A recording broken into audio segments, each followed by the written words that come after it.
Hello সবাইকে। তো আমি আবার চলে আসলাম একটা নতুন ব্লগ নিয়ে অনেক দিন পর। আসলে আমি খুব ভালো নেই, তো তার জন্য ব্লগগুলো এডিট করাই হয় না। অনেক ব্লগ পড়ে আছে, অনেক ব্লগ ডিলিট করে দিয়েছি, মানে অনেক ভিডিও ডিলিট করে দিয়েছি। তো ভালো লাগে না আমার এডিট ফিডিট করতে। মেন কথা হচ্ছে গিয়ে এইটা। তো যাই হোক, তা দিনটা ছিল হচ্ছে 26শে জানুয়ারি। তো আমাদের অনেক দিন ধরে প্ল্যানিং হচ্ছিল যে আমরা চাকলা যাবো। তো চাকলা যাওয়া হচ্ছিল না, তো হুট করে ঠিক হলো আর হুট করে আমরা চলে গেলাম সবাই মিলে। তো কী করলাম, কি মজা করলাম সব তোমাদের শেয়ার করবো। তো এখানে তারপরে সকাল সকাল উঠে যেহেতু আমাদের পুজো দিতে হবে, আমি পুজো দিইনি, মা আর বম্মা পুজো দিয়েছে। তো এখানে রেডি হচ্ছিলাম, একটু মেকআপ করছিলাম। আর এই ব্লাশারটা যে দিয়েছি ওটা আমি ব্লাশারের ঢাকনায় না আটকে আমি ফাউন্ডেশন ঢাকনায় আটকাতে যাচ্ছিলাম।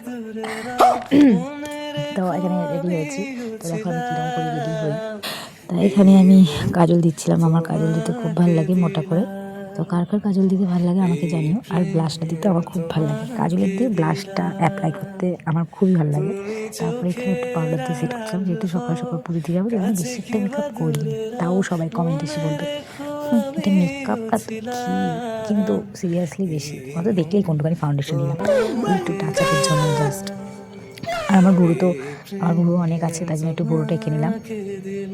বুড়ো নেই তো, বুড়ো না থাকলে রাখতাম না, বুড়ো আছে বলেই রাখছি। কি আর করা যায়, পারলে তারাই শুধু যায়, তারাই কষ্টটা বুঝবে। তারপর অনেকক্ষণ পর আমার চুলটা মোছার পর এখানে আমি সিরাম অ্যাপ্লাই করে চুলে তারপর চুলটা আঁচড়ালাম। গায়ে তেল মাখতে ভুলে গেছিলাম, প্লাস ফিনিশিংয়ে তেলটা মাখিয়ে দিলাম। আর এখানে যেরকম ওই ভঙ্গি করে জামা কট করে পরে নেয় সবাই এডিট করে, আমি একটু সেরকম ভঙ্গিমা করলাম। তারপর এখানে কানেরটা আটকাতেই পারছিলাম না, ব্যাঙের কানের একটা এত কান ব্যথা করছিল। কানের পরা মানে কী বলবো, সুন্দরও লাগতে হবে, কানেরও পরতে হবে, কষ্টও করতে হবে সুন্দর লাগার জন্য। এটাই হচ্ছে কি কথা। তারপর আমরা এখানে গাড়ি চলে এসেছিলো, উঠে গেলাম। যেহেতু আমরা অটো পুরো রিজার্ভ করে নিয়ে গেছিলাম, আমাদের পাড়ার একটা দাদা অটো চালায়, তার অটো আমরা রিজার্ভ করে সবাই রওনা দিলাম। সুন্দর ভিউ দেখতে দেখতে পৌঁছে গেলাম চাকলা ধামে। এখানে সবাই নেমে গেছিলো। তারপর আমরা সবাই মিলে একটু ঢং করলাম। কী আর করবো, পেখমকে কত ডাকলাম, পেখম তাও তাকালো না, অপমান করে শুধু আমারে। কী আর বলবো, তবে সবাই লাইন বাই লাইন হেঁটে যাচ্ছিলাম। আমরা ডালা কিনতে এসেছিলাম।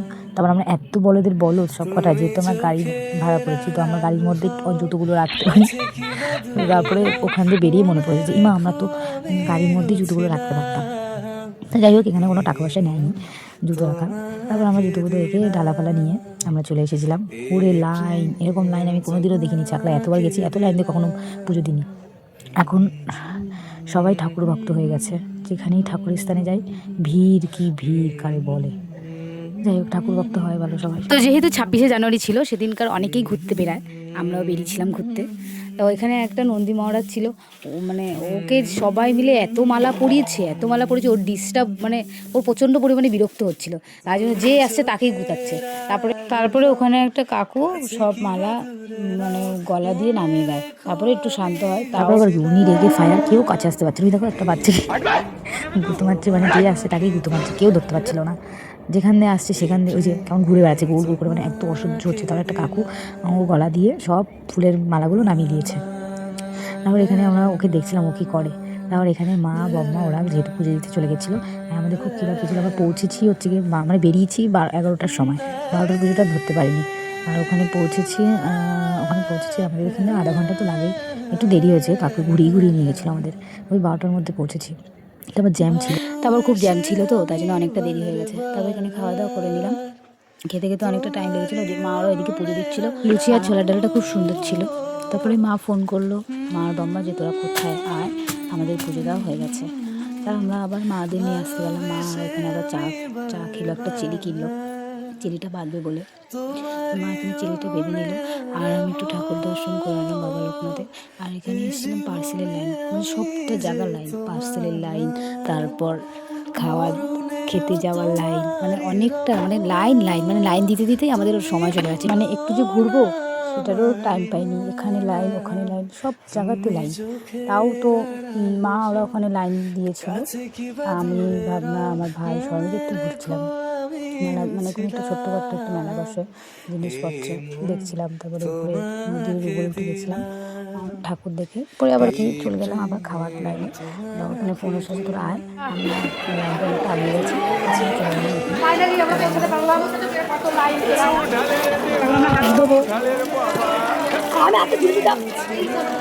অনেকটা লাইন পেরিয়ে শেষমেশ আমরা বসলাম ফাইনালি।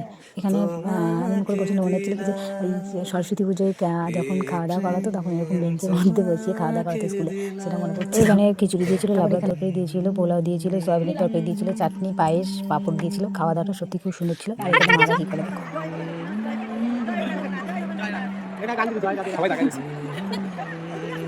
সবাই দেখলেই কেমন নাচানাচি, আর সবাই তাকিয়েছিল।